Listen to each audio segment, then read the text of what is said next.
Off to Be the Wizard by Scott Meyer, published in 2014. Should you read this book? Yes, which I believe I hinted at in my last review, my review of Master of Formalities, but hopefully this review ends up being a bit shorter than that last one.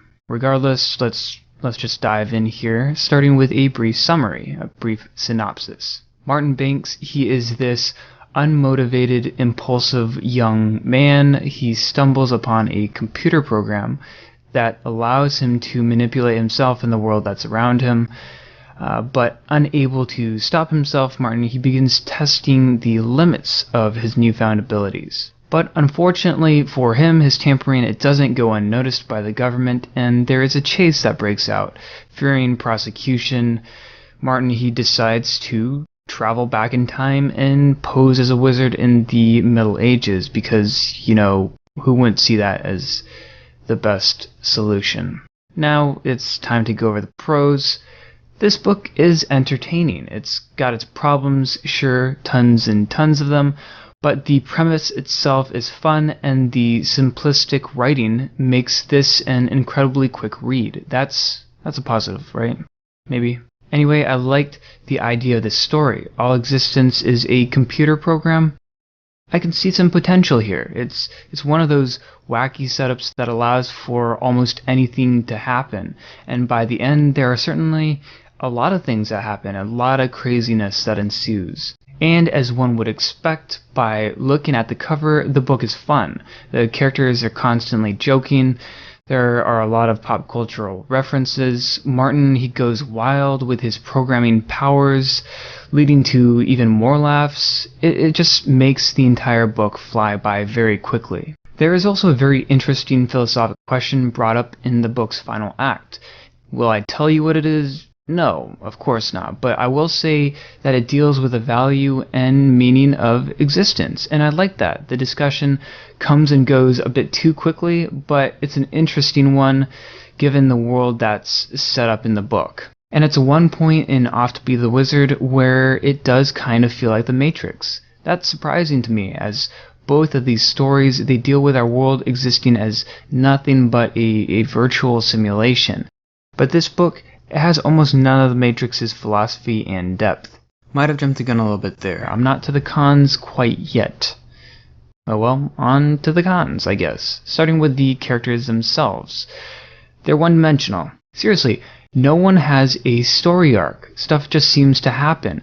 But it doesn't really feel like the characters are the ones driving the story forward. I'm not saying they don't have personalities, they do, but the people they are in the beginning, they're the same people by the end. Secondly, Martin is not only a flat character, he's not terribly likable. He makes the same mistakes over and over again, seeming to think himself smarter than he really is. He's cocky, often demanding attention for some reason, and he's sarcastic to a fault.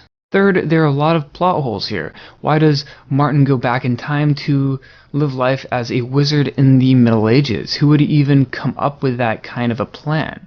Why do the people there speak American English? Just so many things. Like, how can Martin use his phone to navigate via GPS prior to the existence of satellites?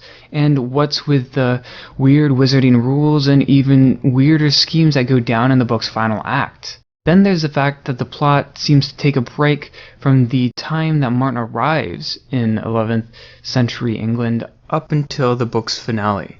I'm not saying this stretch isn't entertaining, it's actually the most enjoyable part of the book. Just watching Martin hone his abilities and interact with those he meets in this medieval setting is thoroughly entertaining. Who needs a major conflict? Let's just have fun, right? But it does feel a bit disconnected from the book's final act, where the plot kicks back into full gear. In fact, the ending seems to come out of left field, as it's really not set up well enough in the preceding chapters. And lastly, at least for this review, the humor, it can feel a bit juvenile at times. I'm not a fan of bathroom humor. It just makes it that much harder for me to buy or care about these characters. There isn't all that much of it in this book, fortunately, but there was enough to make me shake my head on several occasions. In conclusion, yeah, read this book, especially if you are a fan of Ready Player One.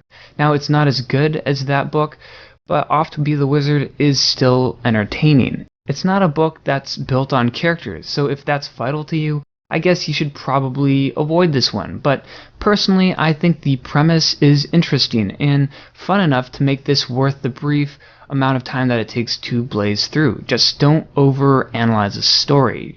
Keep your expectations low in that regard. Anyway, as usual, if you like this video, please give it a thumbs up and subscribe, and thanks for watching. Peace.